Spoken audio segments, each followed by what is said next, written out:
Salut à tous! Dans la vidéo précédente, nous avons appris que chacun de nous est un vase fait par Dieu. Cependant, nous avons également appris que par rapport à ce que Dieu a initialement prévu, nos vies se sont avérées être tout le contraire. Néanmoins, nous avons été rassurés par le fait que Dieu a envoyé un potier dans ce monde, Jésus-Christ, afin que chaque vase brisé et vide puisse être restauré. Aujourd'hui, nous allons examiner de plus près la façon dont ce bon potier restaure les vases brisés et endommagés. Alors, commençons.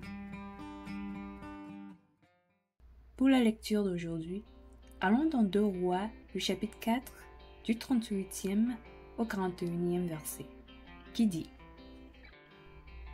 Élisée revint à Gilgal, et il y avait une famine dans le pays. Comme les fils des prophètes étaient assis devant lui, il dit à son serviteur: Mets le grand pot et fais cuire un potage pour les fils des prophètes. L'un d'eux sortit dans les champs pour cueillir des herbes. Il trouva de la vigne sauvage et il y cueillit des colocantes sauvages, plein son vêtement. Quand il rentra, il les coupa en morceaux dans le pot où était le potage, car on ne les connaissait pas. On servit à manger à ces hommes, mais dès qu'ils eurent mangé du potage, ils s'écrièrent: La mort est dans le pot, homme de Dieu, et ils ne purent manger. Élisée dit: Prenez de la farine, et il en jeta dans le pot et dit: Sers à ces gens et qu'ils mangent. Il n'y avait plus rien de mauvais dans le pot. Amen. Ici, la Bible nous informe qu'au retour d'Élisée à Gilgal, il y avait une famine qui a laissé tout le monde dans un état brisé. Donc, Élisée dit à son serviteur de mettre un grand pot et de faire cuire un potage pour les fils des prophètes qui étaient assis devant lui. Or, la Bible dit qu'un d'eux est allé au champ pour cueillir des herbes, mais a fini par cueillir des colocantes sauvages dont il ne connaissait rien, soulignant à quel point son sens de perception, étant le champ d'action de l'âme, était endommagé. La Bible continue en disant que quand la nourriture fut servie et que les premières bouchées furent prises, les fils des prophètes s'écrièrent: La mort est dans le pot, homme de Dieu. Une phrase qui nous ramène à notre réalité.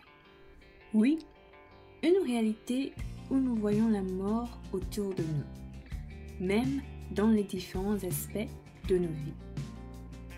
Toutefois, une question émerge.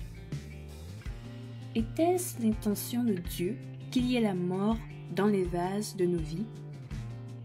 La Bible dit que lorsqu'Élisée entendit le cri des fils des prophètes, il dit: Prenez de la farine, et il en jeta dans le pot et dit: Sers à ces gens et qu'ils mangent.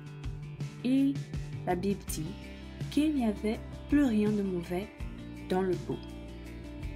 Si nous devons relier ceci à nous-mêmes, nous pouvons dire que la farine ici représente la parole de Dieu qui est Jésus-Christ, le pain de vie. Signifiant que non, Dieu n'a jamais eu l'intention qu'une quelconque forme de mort fasse partie de la vie de l'homme. C'est pourquoi il a envoyé le pain de vie, qui est sa parole, qui est encore Jésus-Christ, afin que quiconque accepte de le recevoir dans le vase de sa vie ait la mort détruite dans sa vie et soit renouvelé et restauré. Bien-aimés en Christ, le monde continuera à crier sa peine et son amertume. Mais si vous décidez en vous-même de vous accrocher à la parole de Dieu, à l'écouter, à le lire et à prier avec, vous retrouverez et conserverez la véritable gloire que Dieu vous a destinée.